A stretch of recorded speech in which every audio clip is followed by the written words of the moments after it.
From that, he then said, well, why don't you, he was the one who said, I think you should write, the guy's name who manages the website's named Michael, and he turns out to be in Palm Springs, actually. I didn't know that. When I submitted a chapter or two, and I didn't hear anything for a long time. And so I talked to my editor, and I said, well, you know, I submitted it, and I didn't hear anything. And he said, that's really unusual. He said, Michael's usually very quick. Well, it turned out Michael was breaking up with a boyfriend and moving back from Hong Kong, and just had, you know, let the website. And when we sort of wrote again, he said, oh, I'm so sorry, you know, and he read the first couple chapters and said yes. And so what happened then is he put on the website, now this is the complete novel. It's called Why Did He Die? If you go to awesomedude.com, my writing name is Seth Newman. And that started a long time ago. That actually is a name before I was really out when I was writing. The first thing I ever published was a short piece in what is now a defunct magazine called Naked magazine. Actually, I had 4 pieces that were in this magazine in the mid-90s, but I wrote under a pen name because at that point I was not out. And but I can talk about that. Was also a fun process too. But anyway, I submitted the whole novel to Michael, and he said, the way we're going to do this is I'm going to put a new chapter on every 2 or 3 weeks. So he didn't put the whole novel on, and that's actually a picture that Andrew took of Hong Kong at night, because he wants a visual. It's almost like the cover of the book that he puts, and you can click on the chapters, and of course you can go to the home page, or you can go to my page, which is all the things that I've written accumulated together. And you know, obviously those of us who participate contribute a little money to him to help him do it. He does it just as a hobby, but it's made it a lot easier if you really want to get what you've written published. All right, so I've talked about again, you see, I like to write. This happened to not have been historic fiction, but it was about something I knew, my interest in Asian men. But this novel is both Asian characters and white characters, something I know a bit about, and a lot about travel around the world, something that I've been very fortunate to have been able to do. Just to give you a little bit, the novel starts out on an airplane leaving San Francisco on the way to Hawaii, goes on to Hong Kong, ends up in the Caribbean, and finally it ends up somewhere in Asia. I won't tell you where, but once again, it was a very good process. But I wrote this novel, believe it or not, in 1990 to 91 and 92. Put it away, and only finished it the end of last year. Just put it away, didn't do anything with it, sat on the shelf. I'd get it out and read it. And that's sometimes the way these projects come about. Now, but there are other inspirations. So, for example, that picture. That picture of that naked man inspired me to become very, very knowledgeable about a very famous early photographer of naked, attractive men. That picture was taken by George Platt Lyons, a very famous gay photographer in the 1930s. He died in 1955. That picture was taken in 1938, but never seen publicly because of the the censorship laws until after he died. So he was one of the founders of both fashion photography, but this guy was a famous dancer with the New York Ballet, and George Platt Lyons was very much a part of that world, and convinced most of these men were not gay but straight to pose nude. And when I saw that story, saw that picture, I said, I wonder what that guy was thinking when he sat for that photograph. So I wrote a short story, again, that is on, and this is how it really begins.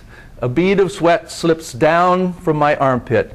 As I step into the shooting space, my bare feet stick to the damp floorboards. The space is cluttered with chairs, tables, and screens. Mr. Lyons positions a table in the center of the space and moves deliberately to strategically place light standards.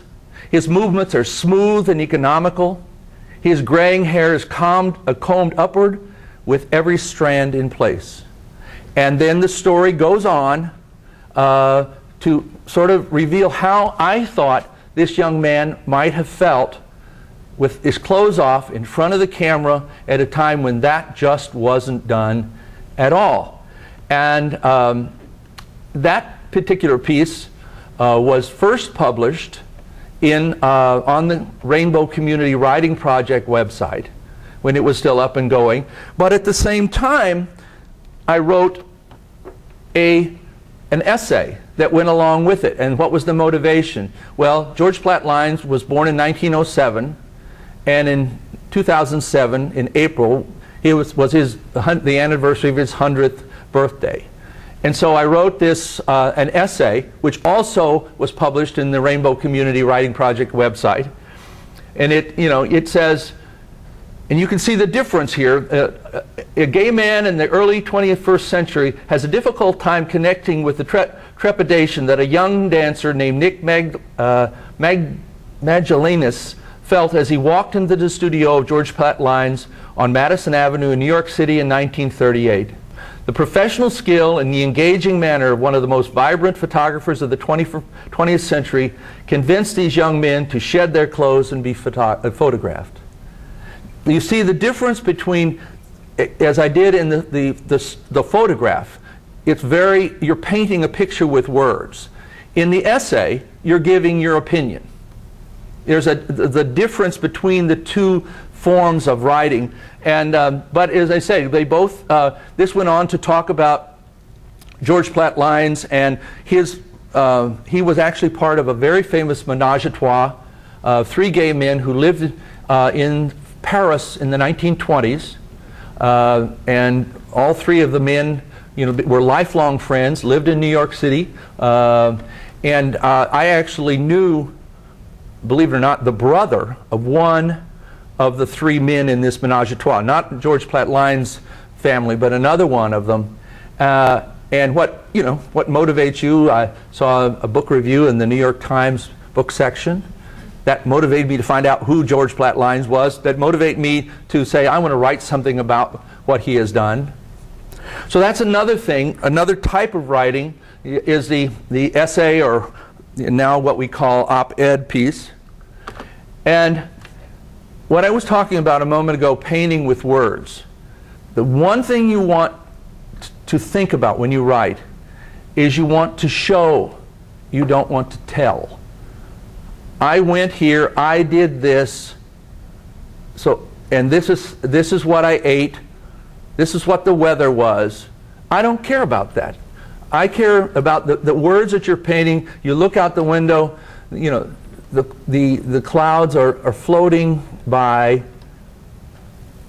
and so I think that the issue here is, and it is the writer's mantra, don't tell me, show me with words. Now, I'm going to come back to my story. This happens to be my cousin and I. And I told you I started writing first to relieve the pressure of how was I going to come out. And so I wrote my coming out story over a number of years. And it actually was entitled Barely Queer. And that's because some of you may know I don't have any problem taking my clothes off. So I was sort of... Let's do that now. Which is probably why you say, well, why did he write in Naked magazine? But the reality was that it was easier for me to be in the presence of beautiful men if you were, like they were, unclothed. So anyway, that's where the title comes from.